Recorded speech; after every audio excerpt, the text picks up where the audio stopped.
Всем доброго времени.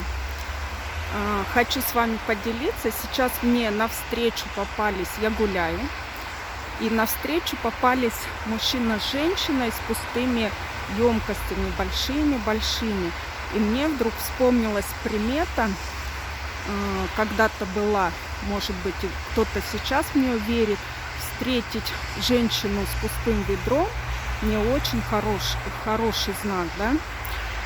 И хочу с вами поделиться, я давно эту примету переделала. Когда я вижу таких людей, я наполняю эту емкость тем, чем я хочу.